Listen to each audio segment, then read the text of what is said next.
as we said earlier, this is a stunning leopard orchid, and welcome everyone to another wonderful afternoon today in the African bush. My name is Ali, and on camera with me today I've got VM, and we would like to give a very warm welcome to the Mojave Elementary School all the way from California.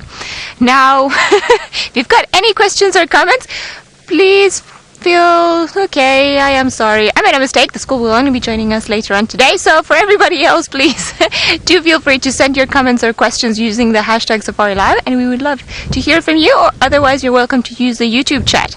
Now, we are a bit concerned about our cat streak, so we thought maybe putting some spots earlier on the drive might bring some good mojo in this way. So leopard orchid doesn't really have any flowers just yet. I'm hoping they will come later on during the year, and of course it's called a leopard orchid because it's got yellow flowers with brown spots. Very creative name, I know, and it's perched beautifully on top of a leadwood tree. So just like any normal leopard, that would be quite a sight to have. Unfortunately, it seems like our spotted friends have gone away, and maybe the orchid is also being a little bit shy and not showing its true spots just yet. But the afternoon is young, and we are very happy to go out and exploring, especially because the sun came out. Yay! So we're very excited about the sun warming us up, which has been a very missed quality of the sun in the last few days, not freezing to death. Now, I think we're gonna head across onto the Molowati, see if perhaps Tamba around there, maybe Hosanna crossed all the way. No, it's from Little Gowrie, from where he was, because apparently he was quite set in the camp at Little Gowrie, which is still quite a bit of a distance from our camp, or well, our boundary rather. So I'm hoping that he's gonna come around.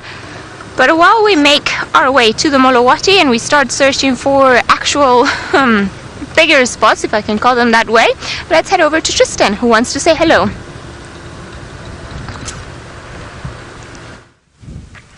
I do indeed. Good afternoon, everyone, and welcome to our sunset safari from a glorious Djuma game reserve. The sun is shining, and well, I'm a happy lad. Senzo's in his shorts, no socks.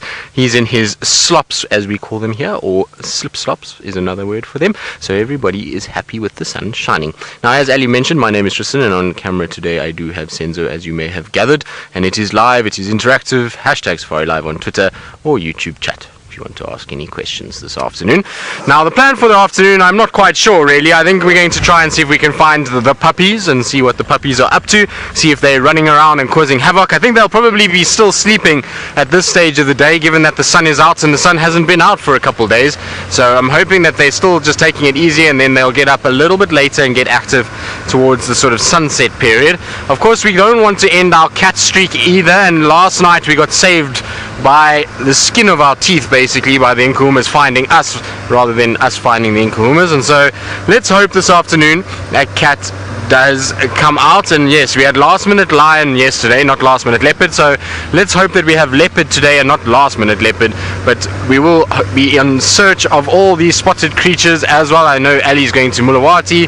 I'm going to be messing around as well in the southern section and trying to see what else I can find besides the wild dogs. So that is the plan for the afternoon. Other than that, I'm just going to bask in the glorious sunshine that is a spring day after the rain. It just feels so good. Everything feels clean, and there's some sun, and it brings a little sort of spring to your step when the weather is like this. So I'm super happy, and we're going to go check Treehouse Dam just in case Shadow and Cub are around. You never know where they could be. Hosanna, I think unfortunately we're not going to get him today. I'm pretty sure that he is going to be a tomorrow leopard, not a today leopard, and the reason why I say that is because he is at Little Gowrie. He was at the lodge this morning, and he was seen there for most of the morning just resting, and now Little Gowrie Lodge is quite far south, although we know Hosanna does like to move around, and maybe a bit of sunshine injected some spirit into him like it has us, and he's maybe come north towards Twin Dam, so we will have a little look around for him as well.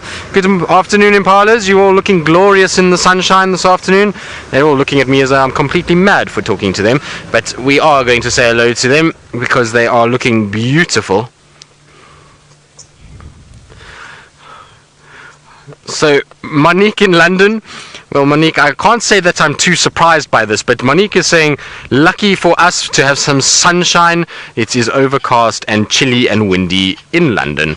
which is surprise, surprise. But unfortunately, I spent some time in London, and that's pretty much the par for the course, is a bit of inclement weather. So it's not ideal, and I would far rather take our sunshine, and I'm pretty sure our Impalas would too.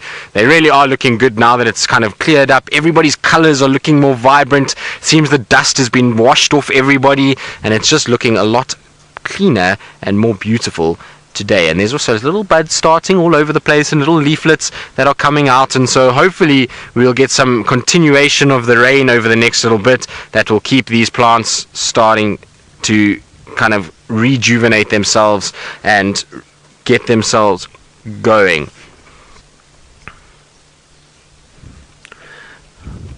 Pugmarker, you say it's amazing how the bush can change overnight. Indeed. What I have noticed is it's really been interesting is to watch some of the plants. Some of the bush willows in the high-lying areas and the marulas in those higher-lying areas are battling a little bit. They still haven't got the required rainfall to probably sink down towards those roots to be able to start budding and leafing. But all of those that are near drainage lines, they're all looking as though they're going to produce leaves any minute now. In fact, we've seen some of our marulas already. The one that the Marshall Eagle was in this morning, close to Treehouse Dam, that's got lots and lots of leaves on it already. So it is incredible how quickly it can happen. And with this sunshine that we've got this afternoon, I would say tomorrow morning we'll already notice a marked difference in a number of our trees. What we're going to have to hope for, though, is that we're going to have to hope for rain continuing, because if we don't get rain continuing, we're going to have a situation where those little leaflets that come out are just going to be burnt by the harsh sun. At the end of the day, the week prior to this rain was really extremely hot, and that kind of temperature on a new little leaf is really going to not do too well, and that leaf is going to end up dying. So we have to just make sure that we pay a little bit of attention to the weather and hope that there's a bit of rain that comes our way to keep all the growth going and to change the brown grass to lush green grass, and in the hope that lots of animals will come and start feeding. Also, we want these little mud wallows to fill up, because this will hopefully mean that a number of the leopards and things will utilize these little wallows, and it makes life super interesting. Lots of interesting little insects that will come out. And actually, talking about insects, I need to apologize. This morning we were talking about dung beetles and the fact that we had seen our first 2 dung beetles. Now, they were not dung beetles. They are part of that kind of family, but they are not actually dung beetles. So they are what is basically the common name for them is carrion beetles, but they are a little bit different in carcass beetles. I don't know why I said carrion beetles, that's a different thing altogether. They are carcass beetles, but the thing is with them is that I couldn't find a species that has been recorded here in this area, and I spoke to Steph, who, as we know, is a bit of a guru on bushwalks and all things creepy and crawly, and he said to me he agrees that they are carcass beetles, but he doesn't know much about them either, and we couldn't decide on which exact species it is. So we're going to try and do a bit more research. The one species we did find has been recorded in the western parts of South Africa, but not here in the east, and it looks exactly like that. So I wonder if maybe this carrion beetle, carcass beetle. Why do I keep saying carrion? Carrion and carcass, I suppose, are the same things at the end of the day. Maybe that's why my little brain is getting confused. Yes, I said it's a little brain. That's what happens, is unfortunately as I get older it seems to be shrinking more and more. But it seems that these carcass beetles, it might be the first time that we've actually recorded them in this area. Now, Senzo's saying that my mic pack is playing up again. I don't know what it is with this mic pack. It's really driving me absolutely mad, and it would be so nice just to do one game drive without having to fiddle with it. Now, so Lou says maybe my cap is too tight for my little brain. Thanks, Lou. Thanks very much for that. That's really encouraging speech that you're giving me there. And even if I had a little brain that was shrinking, it means my cap would be getting bigger, surely. Surely it wouldn't be getting smaller unless my brain was swelling with water inside, which would also not be very good at all, and because that would mean that I was in a state that I might actually even die from it. And we don't want that. I don't want to croak on live TV. That won't be very good at all. Hopefully that's not going to happen, and I'll be just okay.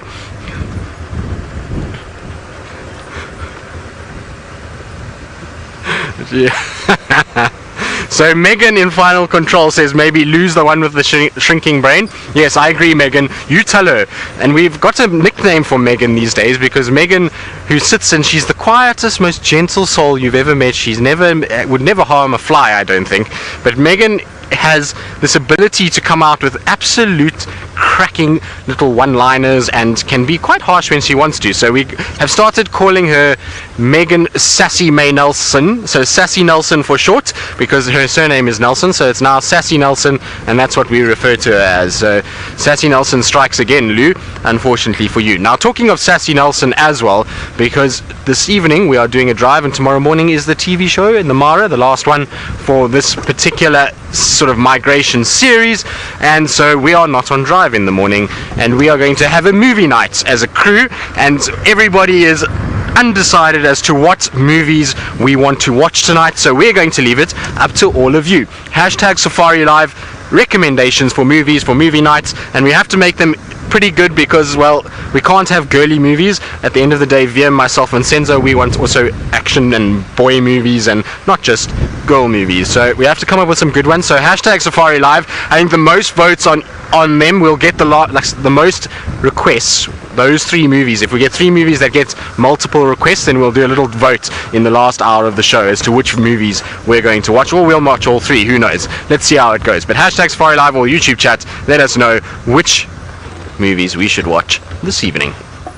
Right, now talking about watching movies and watching all kinds of things, we have a legend amongst us and a rock star, some say, and he really is quite something, and that is Senzo, the male model, who's modeled for us so nicely yesterday. So while he runs the catwalk and gives us a show, let's go across to Ali and see what she's got to say about the movies for the night.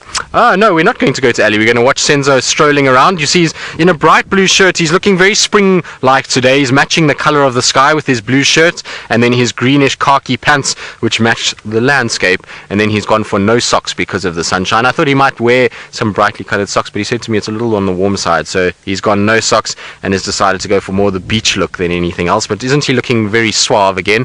Senzo always manages to pull off the look. Megan reckons he's quite fashionable. That's what Megan says. Now, Lou says we should ask Senzo to demonstrate some beach activities. Lou, I'm hesitant to send Senzo into the freezing cold water that will be in Treehouse Dam. 1, because, well, it's cold. 2, because he doesn't have a change of clothes. And 3, because we never know if Scuba Steve the hippo is inside there, and we don't want Senzo to be eaten. I quite like having a cameraman on my vehicle. It certainly makes the job a lot easier. I can't imagine having to control the camera myself while driving around. So, unfortunately, we are not going to feed Senzo into Treehouse Dam, whatever may be lurking there. Also, there's terrapins, and terrapins are a nasty little critter, and no one wants a terrapin to bite them on the toe, so we're not going to send Senzo that way. We're going to keep him safe and sound on the vehicle, and I think our sense of adventure is just fine, Lou. We are always looking for a sense of adventure on this vehicle. So now this afternoon, as you can see, has been all about joking around, messing around, and being, well, pretty tomfoolery-ish, and so let's go across to Ali and see what she thinks. Generally, the girls have a much more clear perspective of things than us boys. Well, I just think that Tristan's gone absolutely crazy. He was making fun of me this morning, but obviously he took a nonsense pill this afternoon and has just gone completely mad. Now, if I can get my say on the movie night, super tomboy, everyone, blood everywhere of movie. Doesn't have to be a girl movie, but just, you know, not one that's gonna make me depressed. So anything that might not make me feel like that would be great, and not horror movies. Definitely refuse to watch horror movies if the cat, because then I can't sleep. I get so scared. Oh well, hello, thick knees. What you guys doing here? Hello. So now it seems like the light is not helping us all that much, but we've got some water thickness around here, and I wonder what you guys are up to, because the water is still quite a distance. Perhaps you've come here looking for a nice place to have a nest, because it is that time of the year where everyone's having chicks. So I cannot, however, see anything around here. Also, not the greatest spot to have a nest, just like the plovers that have the nest next to the road, because this is pretty much an elephant highway. Lots of elephants come into the water or go back up as they come digging for water. Hello, beautiful. Although it's quite nice to have a look at you so close by.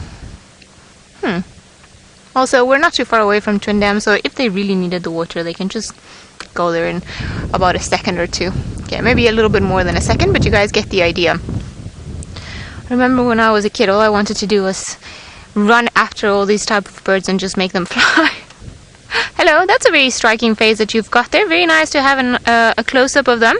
And just see that eye, which is funny. They almost seem like they've had way too much coffee. Those eyes are so open and big. It's like, oh my goodness, I've drank too much coffee.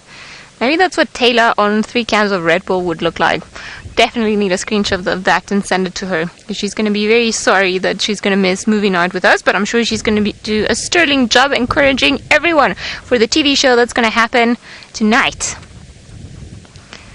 Alright, Thickney, we're going to bid you farewell, and we're going to carry on because we are looking for spots. More spots.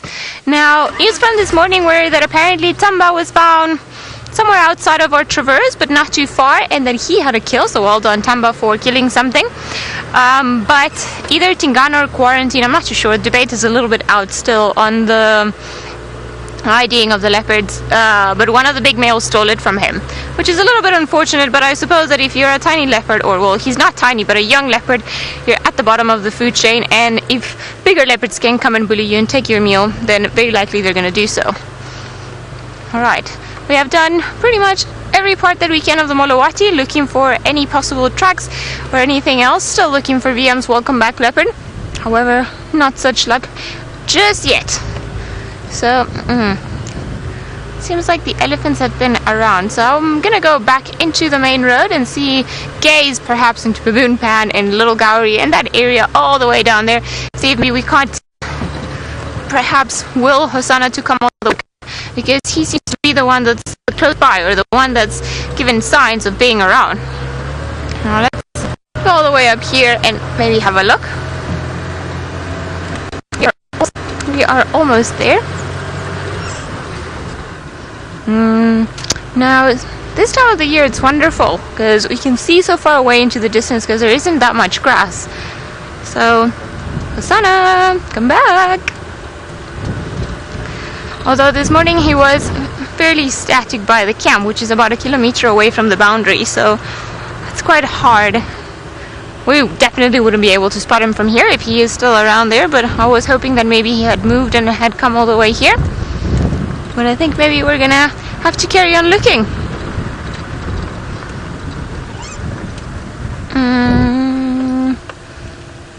I don't think I can see him. Probably he's still somewhere down there. BM, leopards are giving you a hard time. Yeah, I think they've missed you now. Like I said, they're giving you a hard time. Be like, huh, he thinks he can just come back and we'll show our spots. Bahaha. Okay, well, we're ready anytime now.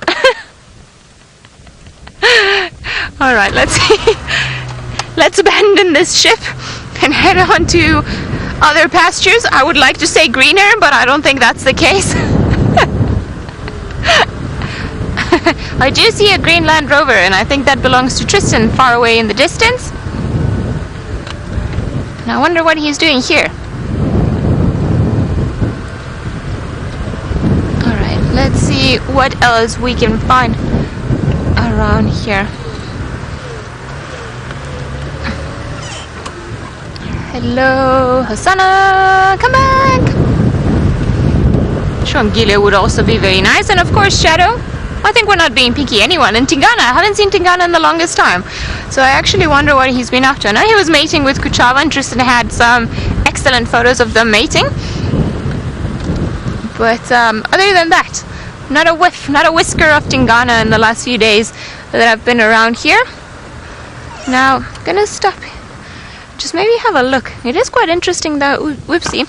I think maybe the rain has stirred the water quite a bit, and I don't know if you guys remember, in the middle of winter we had a lot of that blue-green algae all around that was making everything turn of that disgusting green color that can be actually very toxic for all the animals that come and drink water. But it seems like a little bit of rain, of wind, have prevented this particular plant from spreading too much, and it doesn't seem like there's any anymore in this dam, which is wonderful news for all the creatures around, because now they don't have to drink water that, besides being stagnant, is also toxic. So I think this is a good day for them, and I'm happy to see that although shallow, they are still very good and better condition. Probably just a little bit muddy in taste, but not the worst thing that they could drink.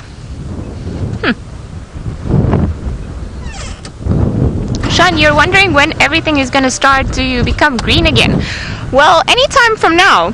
So we actually had a very good rain about 2 days ago. Lots and lots and lots of rain, which is exactly what we want, but it's been pretty overcast. So now that it's rained so much and that the sun is shining, I feel like that might create a bit of a boom and we'll start seeing everything getting a little bit greener. And the further we go into the rainy season, so in the next few months, it's going to hopefully start raining a little bit more constantly because we've had a few very dry months.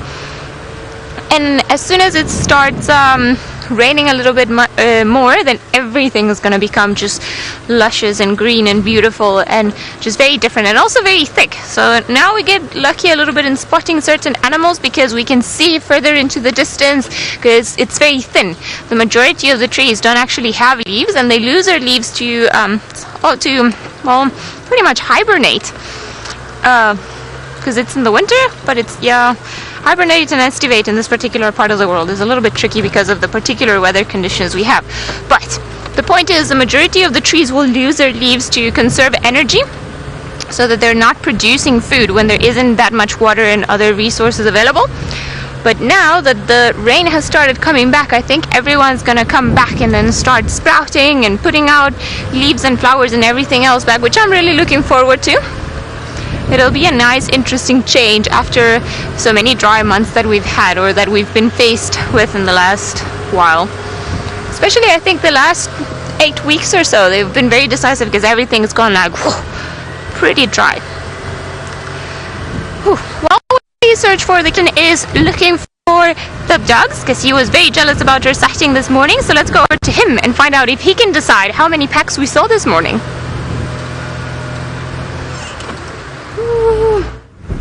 Well, I think this is a big debate as to how many packs we saw this morning. I'm not sure anyone actually knows for sure how many we did, but we have arrived at the wild dogs. They are almost like Christmas presents under a tree at the moment. They're all kind of lying underneath one guarri bush and just trying to get some sort of shade. So they're just here on my right hand side and they're all tucked up, as you can see, and like I say, they look like little Christmas presents, and we certainly won't sneeze at a wild dog present. They are not that common for us to see, and so it's really nice to see them here. Now this morning, obviously I didn't see which packs were involved and what the situation was, but it seems as though there must have been multiple individuals there and that the pack size must have grown. Now, from what I can gather from Grant, who is the guy that researches all of this and researches the wild dogs, he tells me that the Investec pack split. So it was an Investec pack and there was a breakaway that went towards Impala and Hamilton's inside the Kruger National Park area, and that could then be this pack here with one of the males from the Angama pack that's joined. Now this morning what could have happened is they could have either bumped into the three or they could have bumped into the rest of the Investec pack, and that's why we had a situation where we had so many dogs all together. Difficult to say because obviously we can't tell exactly how many dogs there are, and without visually seeing every single one and IDing them from footage that we had, it'd be difficult to make out exactly who's who. Now I'm not sure where this dog is off to. This is one of the female dogs that is moving. You can see, even though they fed this morning, look at how slender she is. She's got very little in that tummy, and I think that they will be off and hunting fairly shortly this afternoon. I don't think we're going to have a situation where they're going to sit for too long. It is sunny and it is warmer than what we've been experiencing the last few days, but is in no way very hot. So it means that these guys will move around, and if they run towards Twin Dams at the right time and they time their approach perfectly, well, who knows, there often is impalas and nyalas all over that place, and that will be wild dog heaven. The problem with Twin Dams is generally the dogs chase things out of us and onto Little Gowrie, and we can't then see them. So hopefully if they do decide to chase there, whatever runs into Djuma further and they can grab it, or hopefully they end up in a situation where they go after something that is inside the Mulawati and they run around and kill around the Mulawati. That would be ideal. But you can see, looking around and scent marking, now there seems to be some dung for a hyena there. You see that white sort of sticky stuff? That's hyena dung that she went over and had a little sniff of, and she may be just checking if it's not the scent marking from another pack of dogs, and also just having a sniff around to see if there's any urination from some of the dogs that are within her pack. At the end of the day, either way we look at this, and either way the packs this morning, there was some sort of interaction between members that are not always in this pack and all members that have broken apart, and that's why you'll find that they'll be very interested in sniffing around. And the behavior that we saw the other day is because males like this collared male that have arrived from the Angama pack have basically caused an absolute stir and have made a situation where these wild dogs are not 100% sure what's going on, and the males are all trying to force themselves onto females. I don't think there's an alpha pair yet that is formed within this pack, and so that's maybe why everybody is just kind of a little bit sort of checking each other out, and there's this awkward mating phase that's going through happening, not going through at the moment, but happening to them at the moment. Here comes another one of the females. She's also coming out now, and they are looking absolutely beautiful in this sunshine. Like I say, now, Lou, you reckon this is Socks? I don't think this is Socks. Socks is a lighter individual than this. I'm pretty sure Socks was the one that was more caramel colored over the body. I might be wrong, but I'll check and see a little bit later. It could be her. Let's see. I'm sure she had more caramel coloration on her than that, but like I say, could be wrong. Now, we're talking about an individual wild dog. If for those of you that don't know what we're on about and why we're calling it Socks, is because we had the pack a few days ago, not weeks ago, and there's an individual that has very, very white socks and is quite a light coloration, and we were commenting about how Senzo would be jealous about the socks that wild dog had, and so we decided to name her Socks, and she must be around here somewhere. It is the right pack for her to be in, so if that's not her, then she is here. But maybe Lou, you are right, I'm not 100% sure. We'll have to wait for all of them to come filing past us to make 100% sure. But you see how females will often lie together. This one's getting too hot now in the sun. She's decided, I'm going to go and lie in the shade instead. I'm not going to deal with this hot sunshine. It's going to be far better. Nope, not that side of the bush, this side of the bush. So Tom, what makes packs split up is a little bit difficult. Sometimes it's younger individuals that have this urge to mate, and because generally it's an alpha system, the females can't, and they split off, and the males then follow some of the females out. So that's sometimes it. Sometimes it's to do with the fact that the pack's getting too large and it's not finding enough food to sustain everybody, so everyone pushes off. But given that this pack split around the denning season, I think there's more a situation that this was all to do with these guys and breeding and reproduction, because most of the dogs in this particular grouping, bar that male that is collared, are all fairly young dogs. These are all dogs that are not very old at all. They're dogs that have spent, looks like, a little bit of time together, and they all look fairly young. Ears are not tatty in any way. Coats are really kind of even, and there's no visible signs of aging on many of them. They all look as though they're a lot younger. Now, I see one or two of them are yawning, which is great news. It means that hopefully these guys are going to start getting up. And listen, you can hear them squeaking.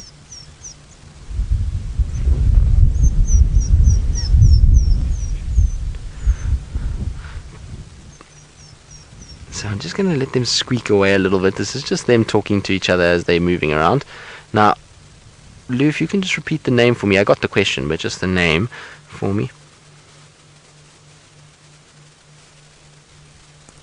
Okay, Papa, you're asking why would one of these dogs have a collar on it? So that individual there.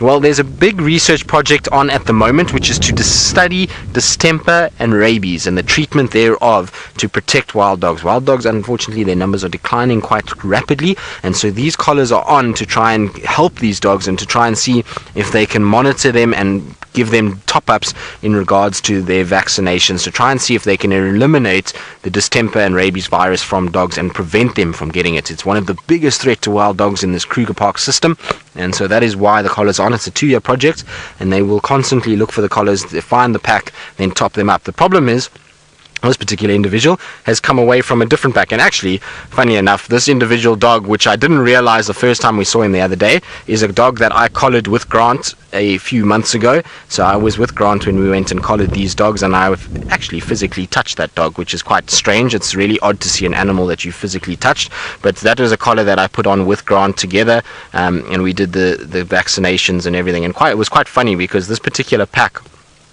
was a pack that we really had no hope of finding. Grant phoned me up one day while I was on leave, and he says to me, you know, I'm going to go try and find some wild dogs. Apparently they were seen somewhere, but I'm not 100% sure. The information was not very reliable. Do you want to come with me? So I was like, why not? I might as well go do it. Ali was here and working, and I was by myself at home, and so I thought I'll just go with Grant for the day.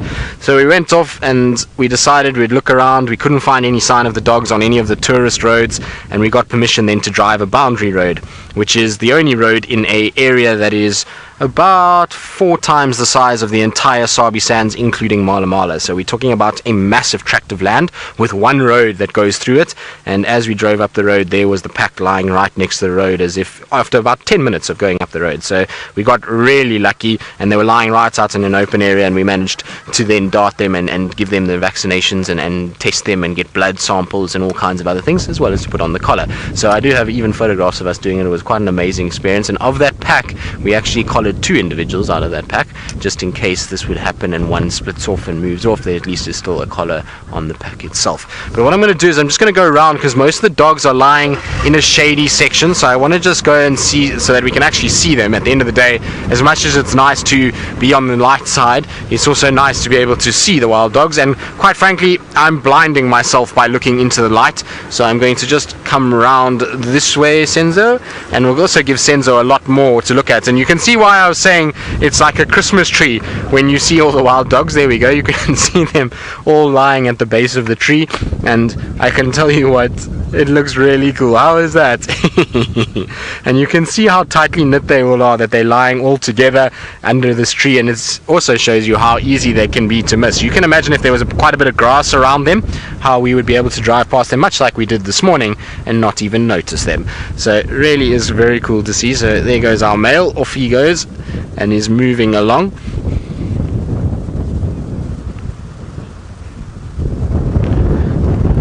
Olivia, this particular pack has been treated for distemper and rabies. They weren't treated in the Sabi Sands.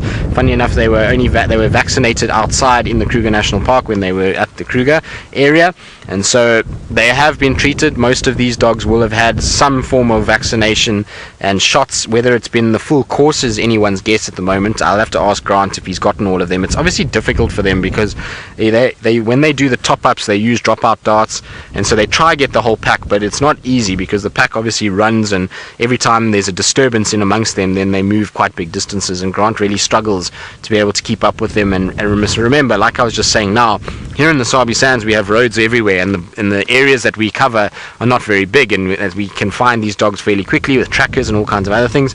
But in the Kruger National Park, some of those blocks, as we call them, are so big that once they go in there, it sometimes can be 3-4 weeks until they come out again. So Grant has a tough time in following all of the dogs. But yes, this pack, most of these individuals will have had some sort of vaccinations. Whether they work is now the next question. So they've got to monitor and see whether the dogs stay safer and whether or not it still affects them. But interesting stuff that's going on, and hopefully it will work, because at the end of the day, we would really want the wild dogs to survive and to sustain themselves and to really be a part of the system for a while longer.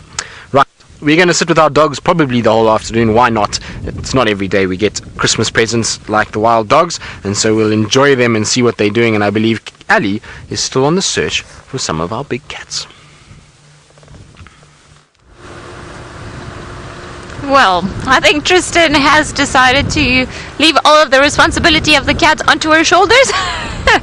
But he does love wild dogs as well, so it's a good thing that we all get to spend an afternoon or a morning with them, because they're such wonderful creatures that they're very hard to spot. Now, I thought this might have been leopard tracks, but they are not. This is actually where the dogs were running to this morning. We found their tracks in the most random places today. So it's unfortunately not a pretty track, so it's been half of it squashed by the car, but if we find another one, then I'll be sure to show it to you guys. Although the ground is getting a little bit hard here, we are making our way again onto that new road, because there's one of the other vehicles checking around the main access road, because apparently there were some tracks for leopards, for more than one leopard around the northern side, close to the gate and so on. So I think we're gonna go check that old road. Yeah, that old road. It's actually a new road. While they check one of these different roads, but I know Shadow likes this particular corner, and often I found her tracks coming in and out from here. So just thought we would give it a try and see what's been going on. No, there's nothing around here, because obviously it would be a very good place to start looking for her, but I think we are going to go back onto that road and then start going all the way back towards the gate, see if perhaps we can get lucky. That'll be very nice if they're all together there. But we shall see. We're still a little bit far away from where they were called in. Steven, you're wondering if I have my magic beans with me this afternoon. Unfortunately, after that very first magic bean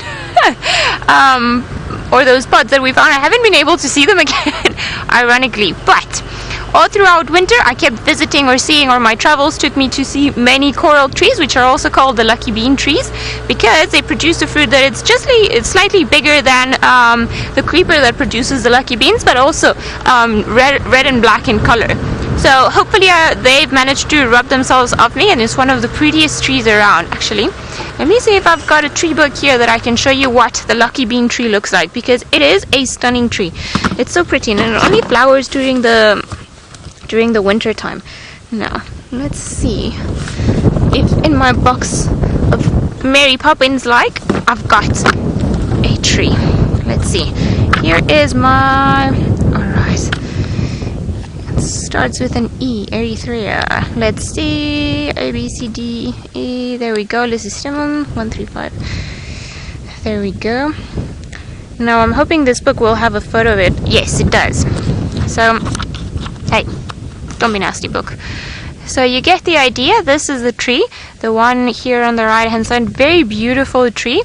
And then when it flowers, it looks like this. It just looks red, and it's just fantastic coloration, especially against the blue sky of the winter time. It's beautiful. So if you want to have a look here, this is what the flowers look like, and lots of them all together in the tree. Very beautiful. And then these are the pods. So this is why it's called the lucky bean tree, because the pods look very much like the pods of the creeper that's called the lucky bean. So we did see quite a few of them, and I think there's a dwarf coral tree, which is also known as on Djuma, in one of the drainage lines, but I've been looking for it and I can't see its flowers. So I don't know if maybe it flowered while I was away, or if actually it's already lost all its flowers and it's getting ready to start producing leaves again. But so in hopes to that some of them have rubbed off on me, or has rubbed off on me, I'm forgetting my English here. We're gonna see if maybe we can find these leopards somewhere around the road. Now, I wouldn't be surprised if they're actually watching us, because if there's anything that those leopards can do is sit still and be very invisible. But we're gonna give that road one last try this afternoon. Hopefully there will be something around there, or at least some tracks to point us in the right direction. Because I'm hoping at least one of our spotted friends will be there, so that we can carry on Tristan's very long cat streak. That would be incredible. I'm sure a lot of us would be very happy to see perhaps some spots around here, and who knows, maybe something else on the way. We can always be surprised. Seems like Tristan is enjoying thoroughly his time with the puppy, so let's go to him and find out how he's doing. I always enjoy my time with the puppies. It's one of the animals that I really love spending time around. They always are up to something. I know they're very sleepy at the moment, but they're looking quite cute doing it. And wild dogs are not a cute species generally, but when they're all tucked up like this, feet on top of each other, heads on top of each other, and it's a carpet of wild dogs, can't help but enjoy it. And like I said, we don't get to see them that often, especially after this denning winter season that we've just had. It's really been so nice to have dogs fairly regularly this week. I mean, this is the fourth sighting we've had of dogs in the last week, and so really nice to see them, and super excited to spend the afternoon with them. Often we don't get to spend much time because dogs are a high profile sighting, and generally everybody wants to follow them and see them, but as long as they're on Djuma at the moment, everyone saw them this morning, so we're the only vehicle that's here at this stage, and nobody else has even decided to come anywhere near us yet. So it's going to be a great afternoon with them. Hopefully they will get up and they will move. That's one nice thing about wild dogs, is that the general thing with them is that they do move. So they're not like the cats that can sleep the whole day and evening. And lions, sometimes they'll just sleep all the way through the night until the end of drive. Wild dogs are not like that. There's going to be something that will wake them up, and they will get going before the sun sets, and as sun is setting, and then they're going to go on their way and start really hunting. And especially the way that they're looking this afternoon, they're all quite skinny, so they're going to be on the lookout for food, and food is going to be something that they're going to try and go after. So it should be an exciting afternoon with them. Whether or not we'll be able to keep up with them, well, that's anyone's guess, but we'll certainly try. And Rusty's always up for a good run around, and we know that Rusty can do it because, well, Brent Leo Smith has taken Rusty with wild dogs on many an adventure, so I'm sure Rusty is raring to go. It's been a while since Rusty got abused with wild dogs, and so hopefully it will be an afternoon of absolute chaos as we run around all over the show with them. And we know this morning there was a lot of chaos going on. It sounded like with Ali that they were going back and forth and round in all directions, and so hopefully this afternoon will be a bit more of that. But I love the markings of these dogs. It's super good. They have this amazing coloration and these sort of black and khaki colors. They really are quite beautiful. I think so anyway, and I really do enjoy the markings of dogs. Right, well, we're going to sit, like I say, with the dogs for a little bit longer, but there is something that dogs do like to chase around and sometimes even eat, and I believe Ali has found them. They do. They like to eat warthogs. But I think they might have a little bit of trouble following these ones around because they luckily are very far away. So I think these warthogs are going to live to tell the tale one more day. I'm impressed with these tusks. These are some very long tusks. Normally females have tusks that are a bit longer, but I wonder if they start growing, then it's going to become some of those Asian dogs that are going to go into its skull. Guys, where are you going?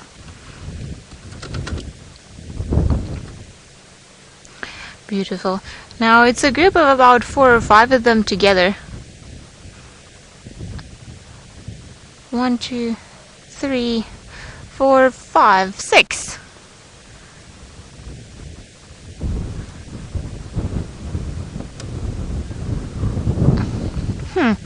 Seems like the update from the radio from Herbie earlier today that the leopards that we're actually looking for, it's 3 of them. So clearly I don't think they'll be anywhere around these warthogs, considering they are actually quite chill and carried on with their day. Apparently, according to Herbie, it was Tingana, Mbola, and another leopard. Ooh, seems like it's going to be an exciting afternoon. Let's go over to Tristan as an Impala is approaching the dogs. Well, you can see Impalas are right behind the dogs at the moment. The dogs haven't picked them up. The Impalas haven't picked them up, although a dog has now just lifted its head and is listening. So whether or not they're going to see them. There, one dog has stood up from behind the bush, and I don't know if it's spotted those Impalas yet. It doesn't seem like it has. No, it's just looking over and around, but I'm pretty sure the Impalas are going to come south along the road, and maybe, just maybe, the dogs will spot them, and it's going to be interesting to see if they go for a chase. The Impalas, if this was a general hunting scene, are so close that they would definitely go after them normally, but because they're all resting, there, you see that dog in front is noticed now? Look how it's popping its head up over the grass. So it's just watching what's going on. Just now its head was down and it's watching now. Some of the dogs are getting up here, but I think the Impalas have seen these wild dogs and are going to go running for their life fairly shortly. But let's just have a look. No, that dog has gone back to sleep. So hunting at this stage doesn't look like it's on the cards just yet. I thought maybe with the Impalas coming so close and walking right behind the wild dogs, they're just on the other side of that thicket, that we might see a situation that the dogs might end up chasing these Impalas. But at this stage, let's see, hold on, the Impalas are running. Look at all the ears. Look at the ears. There they go. See, now they're watching the dogs. Now let's see if they're going to start chasing. The Impalas are all running past us. Look, there they go. They want to go. There's Socks. So Socks is out of the gates first. That's the dog we were talking about. She's the caramel colored one with the very white pairs of socks. Now the Impalas are running, and there they go. Look, you see, they're working out a way now, and if one goes, you might find the rest of the pack. Here they all come. Look, now they're going. They're going to go. It's amazing how they go from nothing to chasing in 2 seconds. So you can see how quickly they go after the Impalas. Impalas are all running all over the show. Some of the dogs are just sitting. I think they've missed, unfortunately. None of the other dogs really got into it. They're now stopping and playing. The Impalas were maybe just a little too fast, but how amazing was that? Did you see how they just took off all of a sudden? And now look, they're going to come back and we're going to have a situation where they're going to play and lots of noise. So this is all just greetings amongst each other. And like I said, as soon as they noticed the Impalas, they then were up and off they went. They were a little bit too slow on the uptake. Otherwise, we might have had a situation that they might have gone properly and we would have seen a much better attempt. But one definitely did try and tried to get there as quick as possible, but the rest were a little bit slow. Mostly the boys. The boys all kind of stood up and was like, what is going on? And the females were the two that shot off after those Impalas. It's unfortunate, but well, it is the way it goes. And look at these ones on the right. They're still greeting each other at the moment. They still kind of squeaking and heads down, ears flattened. And this is why I love wild dogs, is because wild dogs do not sit still for a second. You can go from flat sleeping wild dogs to absolute pandemonium, to them running around all over the show and just going absolutely chaotic. So it is the best animal to spend time with, and especially where we are now, because there's going to be a number of impalas and nyalas and various other animals that are going to come through into this area and are going to try and kind of go down towards Twin Dams and using the Mulawati for shade, and then down to Twin Dams a little bit later. So it really is going to be an exciting afternoon with them. I love though how some of them have run and now have gone straight to the tree that they were lying at and lay down again. So it really is quite fascinating just to watch how these guys go about their business. Yep, there we go, back into our tree and curl up like nothing has ever happened. But how exciting was that? Pugmarker, they generally will hunt at sunrise and sunset, and just after and just before. That's the time that they like to be active, when the light is a little bit dingy but they can still see what's going on. So it's a little early for them to be hunting, but when an opportunity presents itself like that, where impalas are at the distance that they were, that's why they took the chance and they went after them. So dogs will take chances when they can, but generally sunrise, sunset is when they're going to go after prey items and actively chase. Now the thing is if they were up and moving and trotting, that would have meant that all of the dogs would have been running and they would have tried to chase different individuals and tries to cause absolute panic amongst the impalas and bombshell those impalas out, that everybody can then get a chance to get around and grab them. So it takes a bit of time to do it, but oh, there's a dog on its back having a little bit of a grooming session with the others. And so the pandemonium that they create when they're all running is the way that they hunt. One dog chasing after impalas, the likelihood of it catching is very, very, very slim, particularly because the impalas noticed it from quite a way away. But exciting nonetheless. How cool was that? Kimmy, there was no time for a sneeze vote before that hunt. That was sheer opportunism. As soon as they saw something, there was just dogs out of and running and trying to chase and trying to get to those impalas. So no sneeze vote today, unfortunately, but I'm sure later when we actually get going and we actually start to wake up and we really are going on a hunt, then we might see a bit of a sneeze vote. But in this situation, this was just pure instinct. They saw something, they got up, they ran, and they were trying to get towards it. And like I said, you could see only 2 or 3 of the dogs actually went off. The rest of them ended up lying back down straight away, and they knew that that hunt is gone. We're not going to be able to chase those impalas too far, and well, it's too bright, too hot, and I'm just not interested, and the rest then just lay down. So that's how it kind of went with the dogs, and now they've spread out a lot more all over the place. I'm pretty sure we'll see a situation where they are going to kind of come back together again before they get going. But I want to just reposition Senzo because he's having to focus the camera straight into the sun, and it's causing a lot of shade all over the place and silhouettes. So I want to just give Senzo a much better angle on what's going on, but I also don't want to chase the dogs, so I'm just going to go around a little bit for all of them. Here we go. This is should be a lot better.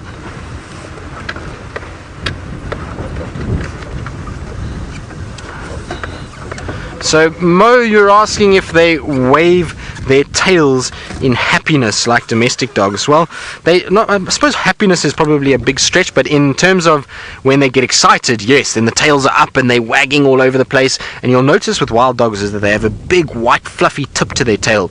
and that tail is very expressive. When they are excitable and there's things going on, tails are in the air, waving around, they play and they go crazy with each other. And then if they catch something, and when they're hunting and they catch something, the tail is up and all the others can then find that animal, and they come in and all these tails are just up in the air, and that's how you can actually often spot wild dogs. So yes, they do wag their tails when they're excitable. Whether that's happiness, I don't know, but when they're excited and they're playing and they're going after one another and they're chasing each other and having a bit of a game, then you will see those tails moving quite a bit and going back and forth.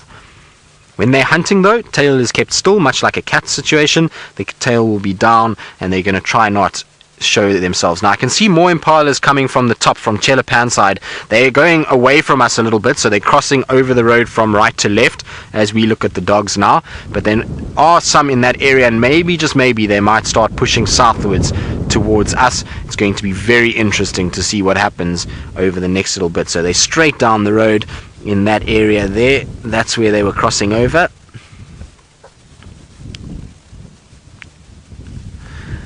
David, you're asking if the lack of the alpha causes the indecisiveness in that hunt that we just saw now.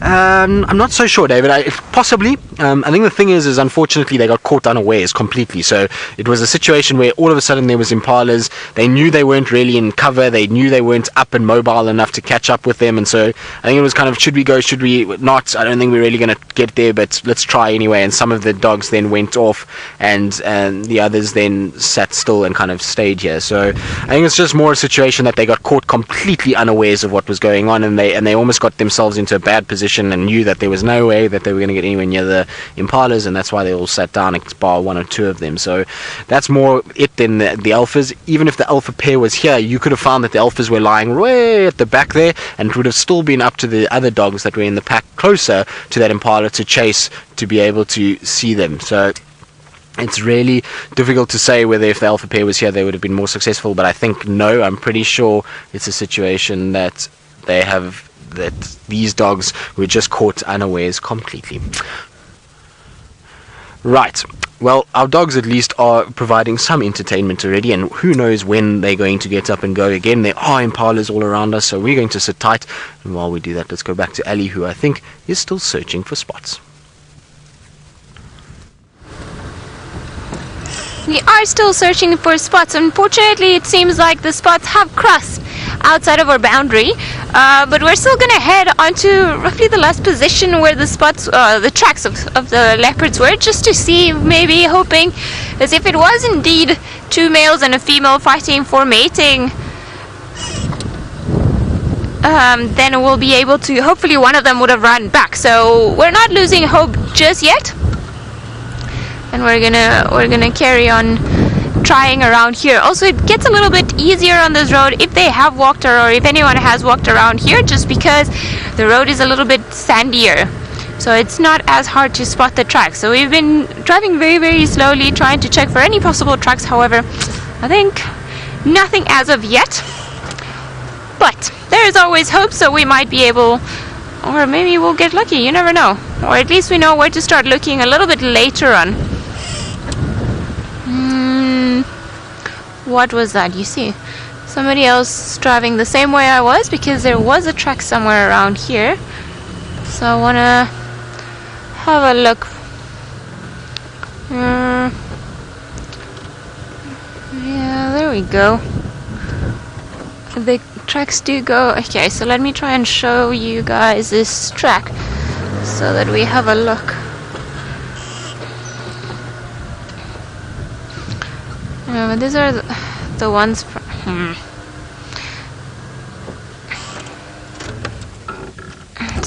I think this might be even the lion ones that Tristan was showing earlier on. But you can see where the cat has been sitting down, and it is actually quite a funny track, because you see here's 1 foot, but the zebras have walked on top of it. You can't. It's too close. Sorry. So basically, I'm gonna try to reverse you because it's a really cool track to see. Miscalculated there a little bit, so whoop. Will you be able to get it now?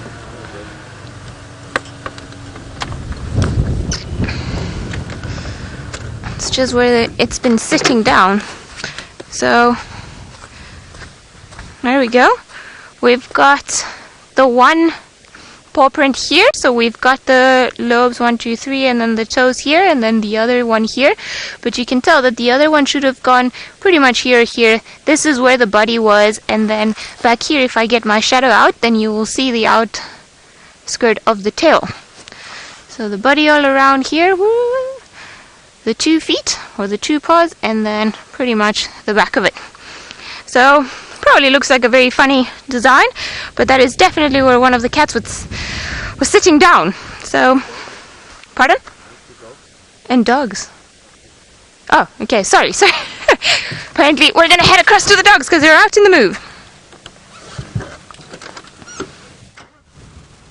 Well, the dogs are standing up now, and there's an Impala just up the road at the moment.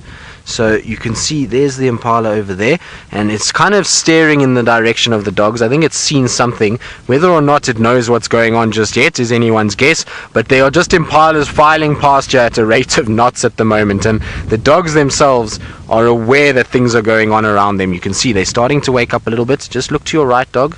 No, that's going to send an Impala flying in the wrong direction. But no, the dog's completely missed it. It's going to scent mark instead. Lovely. Thanks for that. So that is typical dog behavior. They often do this, and they will do it next to roads, and that's their kind of way of often marking. Now, there's dung does smell particularly bad, and the scent is going straight towards me. There's a bit of a sneeze going on. Let's see if this sparks sneezing in amongst all the others, and whether or not we see them getting going. The Impala is sitting bolt still at the moment. It didn't want to be noticed by that dog. That dog had gone back to sleep, and so it seems as everybody is not going to be hunting Impalas just yet. That was very kind of you to walk away from your fellow dog members and go to the toilet rather than doing the business right next to all of them. Strange though that they just walk across the road, go to the toilet, walk back again, and take it easy. It really is a very different system to then what we see with the lions. The lions will just go to the toilet right next to each other. They're not too fazed by it. So it's going to be super interesting to see what happens with this Impala. I think this Impala is too scared to move at the moment because there's just dogs spread out all over the place, and if that Impala does move, it's going to have a problem. The thing is with the dogs though, is all the Impalas that are approaching are coming from that side, and the wind is howling from where we are straight towards that Impala, and that means that these Impalas are going to pick up their scent long before the dogs even see them. If it's the other way around, we're going to have a situation where maybe the dogs will pick up the Impalas first, and we'll have a situation where a bit of a hunt takes place. But at least there is prey animals all around us, and hopefully it means that the dogs will have some success this afternoon close to where we are now and won't disappear onto another area. Now I believe that quarantine was also just found right now on Torchwood once again, which seems to be a fairly typical place for quarantine these days. He seems to like hanging around on Torchwood side of life, and I believe there's tracks also for Tumba somewhere in that area, so hopefully they are around, and hopefully Tumba does go south towards Chitwa. Apparently quarantine is going northwards, and I don't really like the sound of quarantine and Tumba being together, even though they are distantly related. I'm pretty sure quarantine is not going to be too tolerant of Tumba like Tingane is, so that's going to be super interesting, and to see what plays out there. And hopefully quarantine will be nice to little Tumba, and little Tumba will come back to Djuma where he knows it's a little bit safer and away from quarantine. But I'm super surprised that none of the dogs have gotten up and gone. The one dog was staring at that Impala and decided, nope, I'm not going to deal with that, and just left it alone.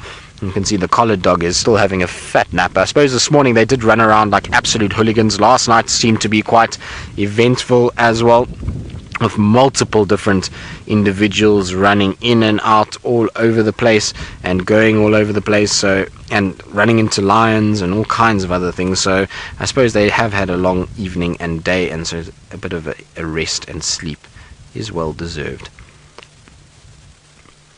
Isn't that cool? A beautiful animal, and the markings are amazing. All the different patterns that they've got, from the blacks to the khaki colors to the little blotches of white, and you'll find every single dog is different, so we are able to work out who they are just given the patterns that they've got. So it's like a little fingerprint for them. They all have their own markings and their own painting basically that they've got all over them, and that allows us to work out exactly which dog is which and be able to then follow them as they move around and disperse and join other packs and all kinds of other things. It's an absolute headache, I would imagine, to follow all of these dogs and to ID them. Remember that poor Grant is IDing dogs when they're having 18 puppies that at a time. He's having to put ID kits together for those little dogs that form puppies, and then to be able to work out which packs they belong to and when they distribute and disperse. It must be a really difficult process, and one that certainly is a lot of an undertaking and a lot of effort that goes into it. So certainly appreciated by us when we can contact somebody like that to help us out. Ginger, you're asking if a single dog can go back and forth multiple times between different packs.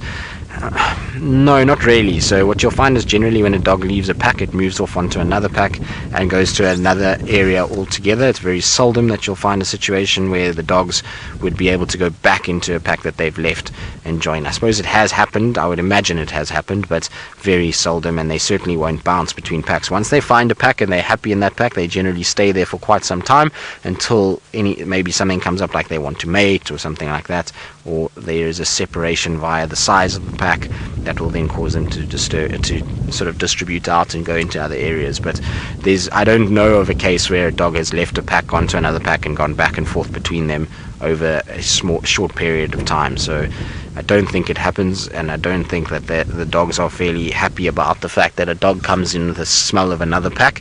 And remember that the scent will be strong. If it's a dog that distributes away, by the time it reaches another pack, often it doesn't smell like any other dogs. It just has its own scent.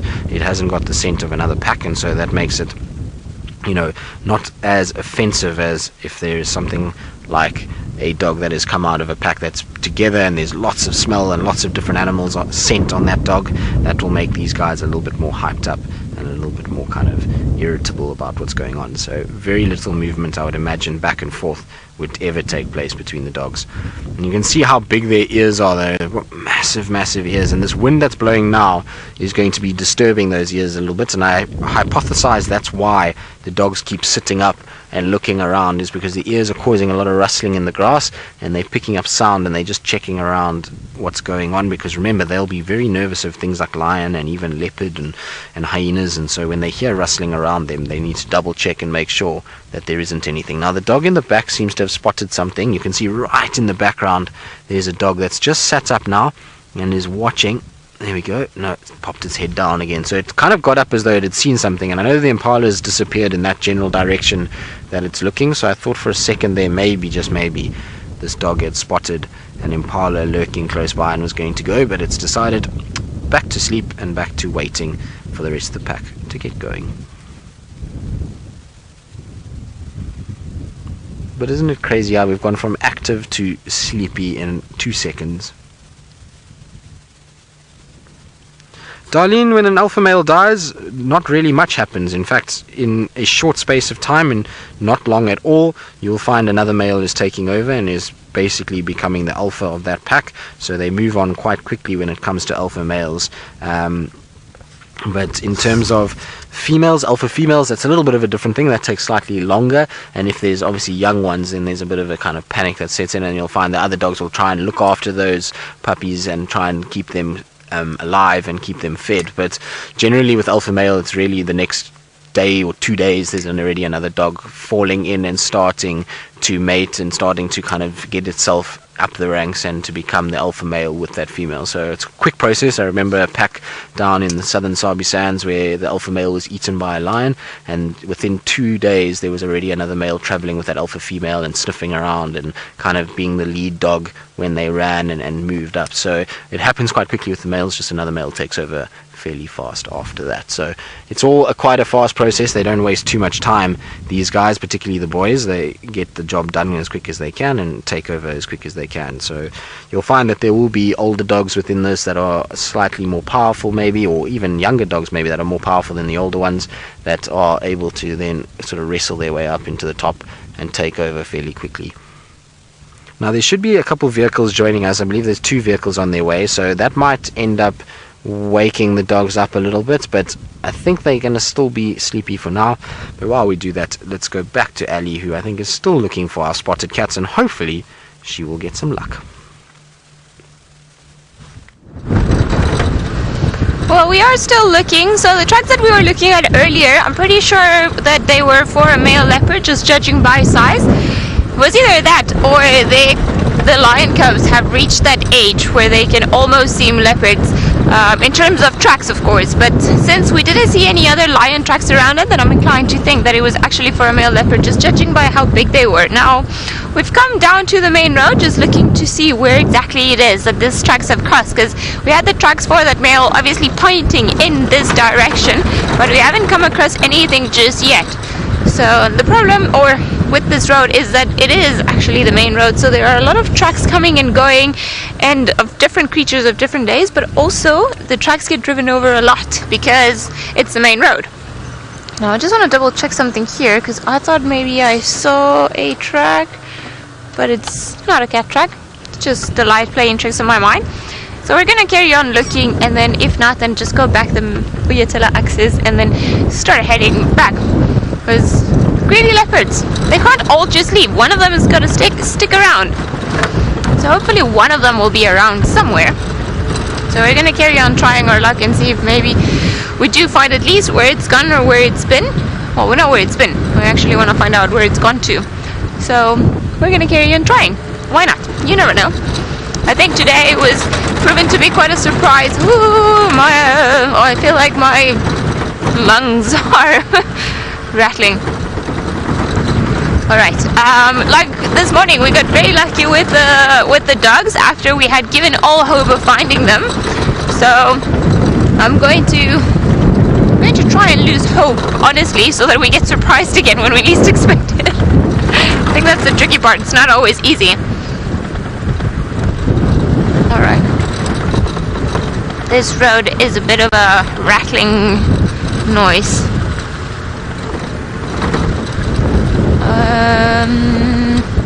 Nothing around here. Whatever it is that's been crossing around this road has been coming in and out.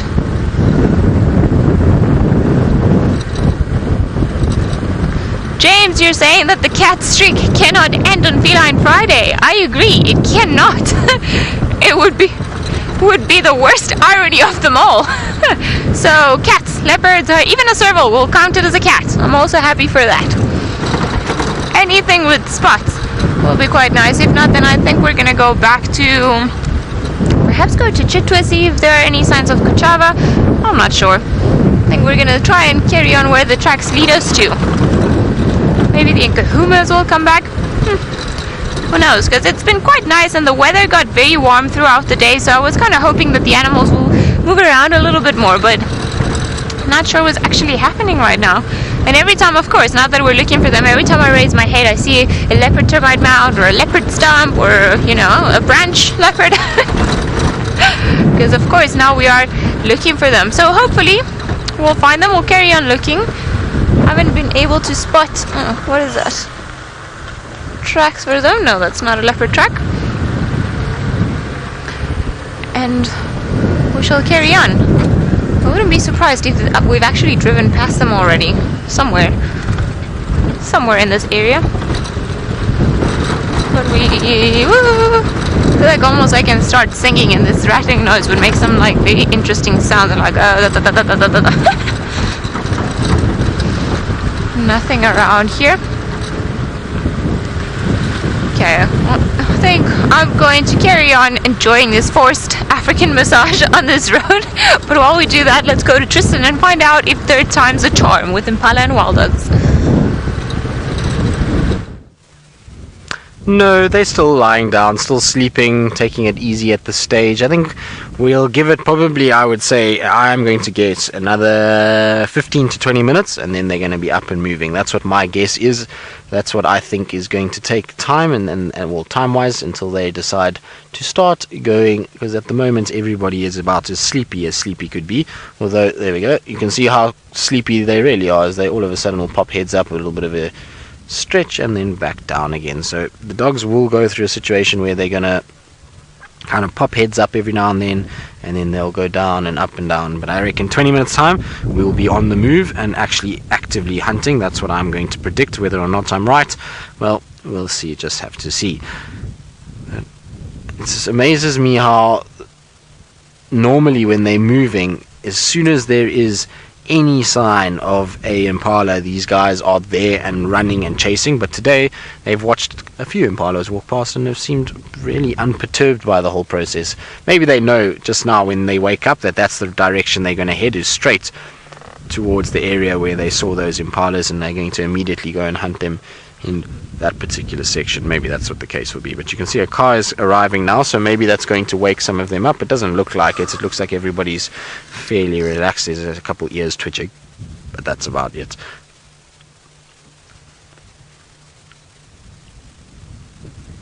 Nope, back to sleep again we go.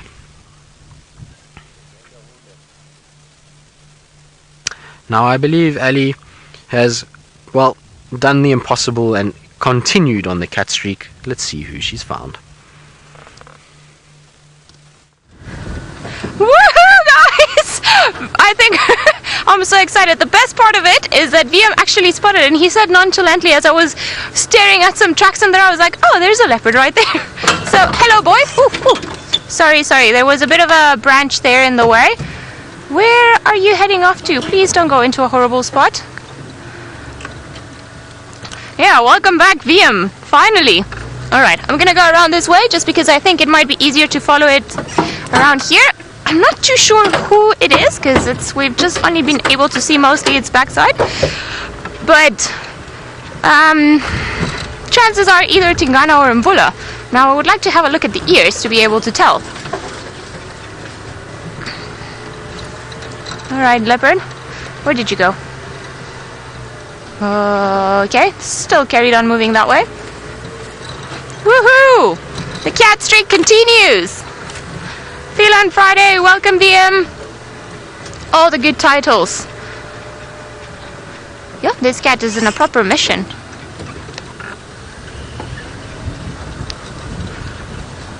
Alright. Hi, pretty leopard. Now, obviously they've been up to something because he's not stopping for anything, and he is going amongst the thickets. So he's still going down there and he hasn't stopped moving. So I actually just want to try and keep up with him in an area that's a little less of bundu bashing until he sort of settles or comes onto an area that's a little bit more open, because it's proven to be quite difficult, and he is walking quite quickly. I think maybe around here I'll be able to... Nope. Too slow. Oh, hello hare. You should run. There's a leopard. Oh, he's just walking in between the bushes. So if he carries on walking in this certain direction, eventually he's going to reach an open area and we're going to be able to have... There we go. It was sawing. So I wouldn't be surprised if he's actually now looking for that other male. Interesting. Alright. Let me try and get around somewhere. Alright. Bundu bashing. Alright, I think this is going to be the way. Are you ready, VM? I think it's just going to be difficult for now, but we're going to get it just now in an area that's a little bit more open. Ow. Where did you go now? Come, kitty. No, he was definitely around here, but he's still walking, so I wouldn't be surprised if he's already past us. Oh, there he is. He's gonna come straight on this game path.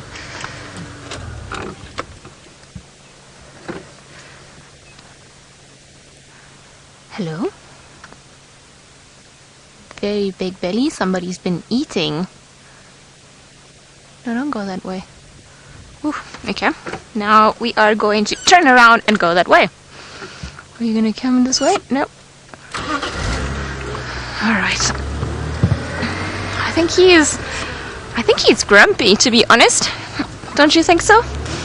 I think he's just doing his own thing. Alright, let's... At least it's just guari bushes around here, so it's not going to be as painful as some of the other trees can be. Now, I don't know where it's gone. Oh, there it is. Okay. Thick knees, out of my way. There we go, it's gonna come in front of us.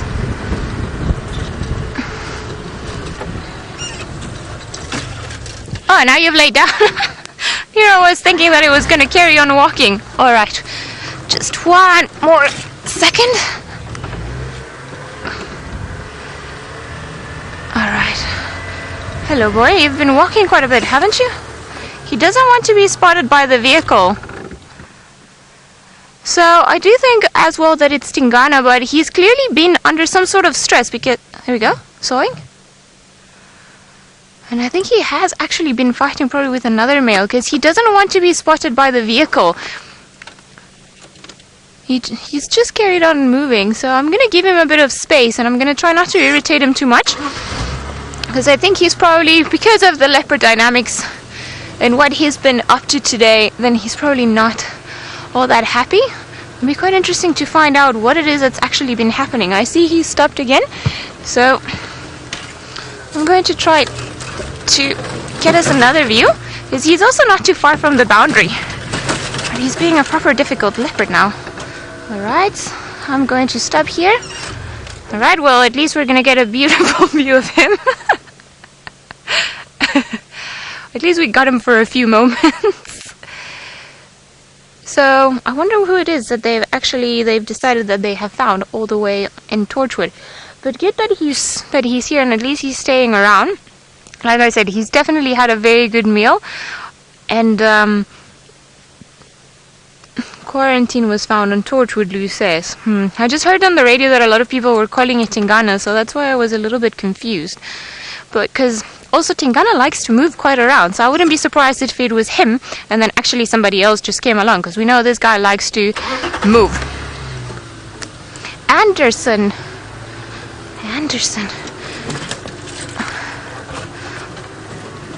Yeah. Let's just see. Maybe Anderson. Now you've thrown a spanner in there, Lou. Let's have a look.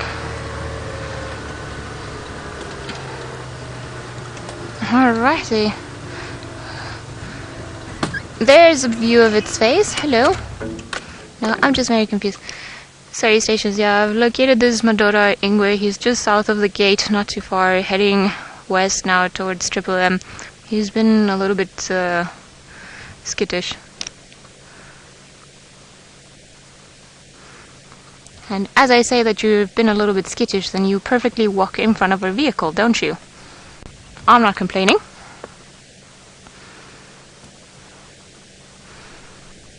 Hello, boy. Now it's gotta be Tingana. Is it not Tingana? Then who is it? Now I'm just very confused. So if you've got an idea of the spot pattern of this beautiful male, please send it through using the hashtag #SafariLive, because now everything that we think we know has completely gone wrong. Are you gonna go? Alright. Gijima, I've never seen Gijima, so that would be a new leopard for me. Although you do look Anderson-like. You see, that's the phlegm and grimace. He's picking up the scent of another leopard. Alright. This Madora Ingwe, he's mobile west onto the west. I think he's going to be crossing quite soon. Who are you? This is our mystery leopard. Couldn't have ended up better for us.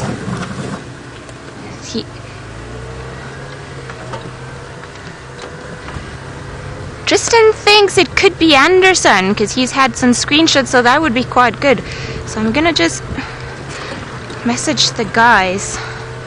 Can anyone copy me on this channel?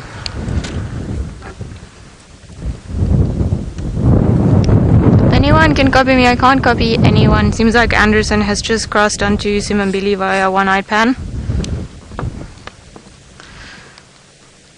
Alright. Giving them a bit of an update. Anderson, that would be quite a sight. We haven't seen you in ages since we pretty much left. Are you coming back this way? Okay. would explain why he's being the way he's being. Also very big male leopard. And you see, this is why it proves that we're under stress. We just throw names in there and it's hard to tell who it is. Because it could be now, if we want to throw another option in there, it could have been Anderson and Tingana fighting earlier on. Who knows? Such an interesting sighting though. So I don't think this is one of our usual guys.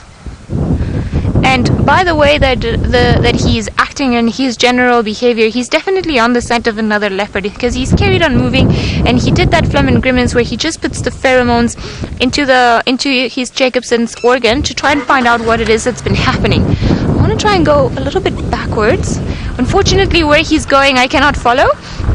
It is another property, but I think maybe we're going to carry on going this way, and Tristan can laugh because I'm doing a safari in reverse again, just because it seems to be the easiest way to go now. There we go. And you see all that saliva dripping from its mouth. He's definitely had a territorial fight with another leopard. Normally when leopards have a fight or a territorial fight, there's a lot of adrenaline that's being pumped through their system, and therefore they start salivating quite a bit. So I'm sure whatever it is that happened was an upsetting moment in the leopard world today.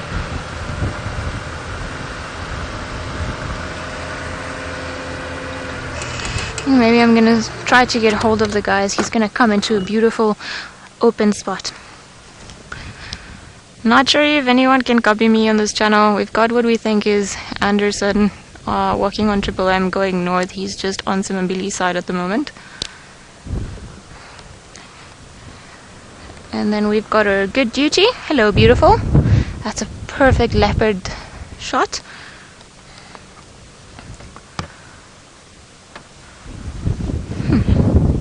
You are very full and stunning, aren't you? Liam, how's that? You get back and we even have a mystery leopard for you. Yeah. Liam did say that. He was like, I'm not worried. The best is for last. They're going to make us work for it. And they did. Which is pretty great. Now, all that saliva that you see there. So, the girls in FC, they've been kind enough to send Tristan a screenshot of this male leopard that we're looking at, and look how complicated it is to spot him. So Tristan is pretty sure that it's Anderson. So it would be quite an interesting one. We haven't seen him on our side in a very long time, and it would be interesting if he starts pushing onto our area. Now, what are you grooming or are you eating something there? It's a little bit of a tough one to tell. Alright, so it seems like some of you guys watching are saying that this is Gijima. I will have to go and check back on some old photos of Anderson that I've got lying somewhere around there and then compare them to the screenshot and find out. I've never seen Gijima, so if that is him, then yay! It's a new leopard for all of us, which is, well, not for all of us, but at least for me, so that will be amazing.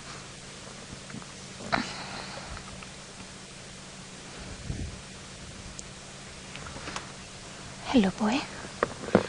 Very interesting, and it's been quite interesting behavior because, like I said, he wasn't too happy to be spotted by the car, and he's kept moving on and off. So it's very interesting. And I know that luckily we've got him now on camera, but if we look at him from a distance, it's virtually impossible to try and pick up the fact that he's there. Almost seems like he's eating something there, doesn't it?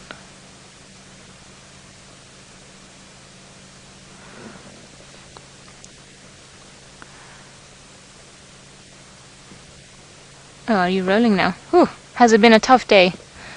Very tough day. Lots of walking around and fighting. It's not easy being a male leopard.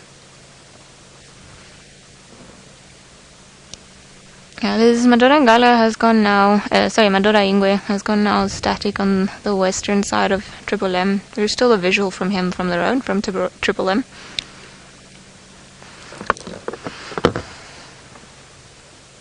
Interesting. We've had such an interesting lion dynamic.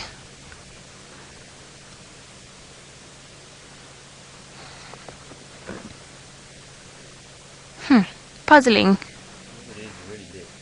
Yeah, well, I agree. BM says, doesn't matter who it is, he's really big. I fully agree. Definitely really big. Sorry, last station, go again. Off you go. What an interesting mystery.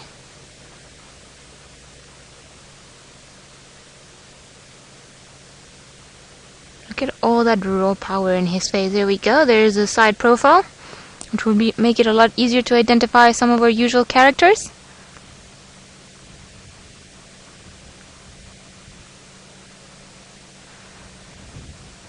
I wonder if it was not actually him, the one whose tracks we saw sitting down there. He is, and barking, making sure everyone knows who's the boss.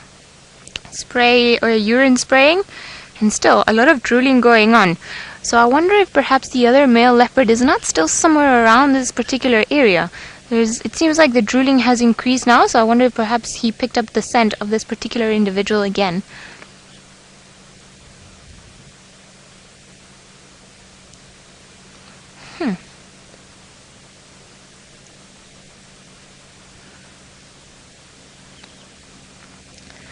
See, there's a vehicle coming, so I'm just going to try and direct them onto the sighting.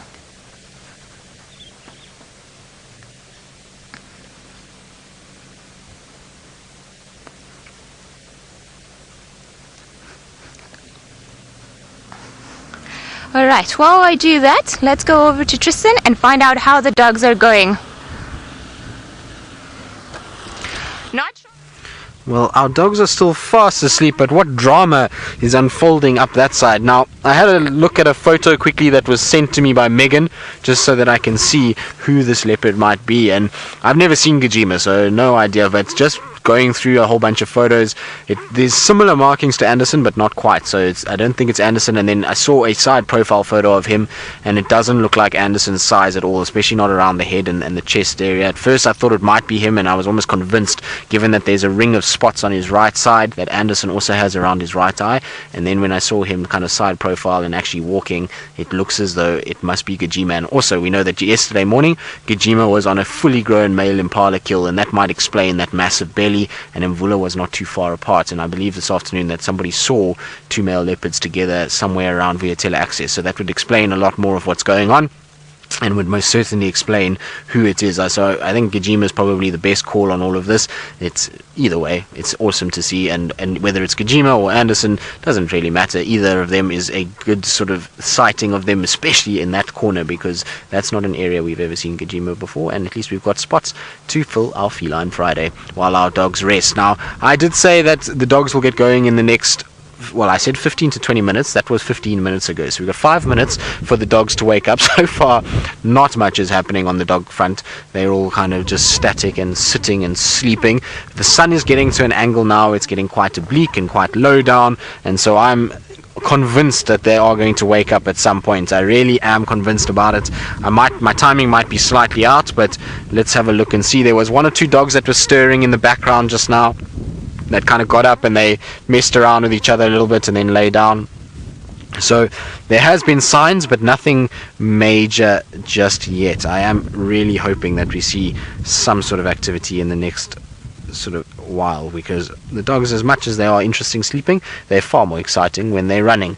But I'm so happy for Ali to have found that leopard. I really am. It's something that, you know, when you look for an animal, you find tracks for an animal, and you then find it yourself, it's got to be one of the best feelings. And particularly leopard, it's an animal it's tough to find, and when you've kind of tracked it a little bit and you've looked and you find one, there really is a good feeling. And Ali often says that she's no good with leopards, but she proves otherwise regularly. So I'm quite glad for her, and I'm super happy that she managed to find a male leopard, and sounds like an epic sighting as well. So it's really cool to hear and to see, and hopefully it's just going to continue our afternoon of epicness, because, well, I suppose we've had the dogs chase an impala briefly, we've had male leopard, and now we're going to have the dogs for the rest of the afternoon as well. And hopefully it's going to just be one of those crazy Feline Fridays. And certainly Djuma has been so good to us over the last little bit. We cannot complain one little bit about the sightings that we've had. We've had amazing leopard sightings,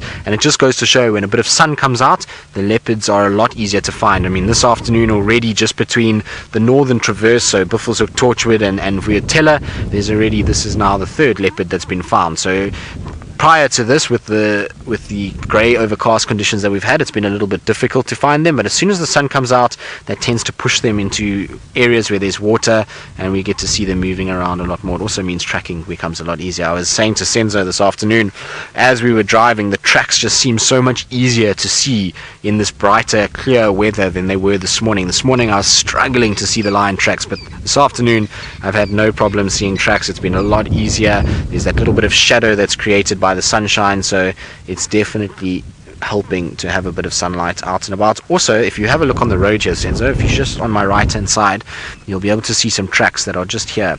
So this is for the wild dogs. Now, this morning and the day before, because of the rain, those tracks were not puffy like that at all. There was a little sort of hardened layer, but with the wind that's blowing today, it's sort of softened that sand up, and you can see the wild dogs tracks now are very, very clear in that softer sand, and that means that anything that walks here, lion, leopard, is going to have just as soft a paw print, well, produce a similar paw print as what these dogs are producing now that there's been a bit of wind and a few cars that have driven over this and softened it up. So tracking should get easier now with a bit of sunshine as well, so it's all looking on the up and up as we go. But dogs wise, slowly but surely, yes, here we go. There's one dog that's standing up. I'm going to bet that they're going to start going. I've got 1 minute for them to wake up and move. Now that dog is having a really good stretch. It's watching something to my south. Not that I can see anything, but come on, wake up the rest of them. It's time to get moving.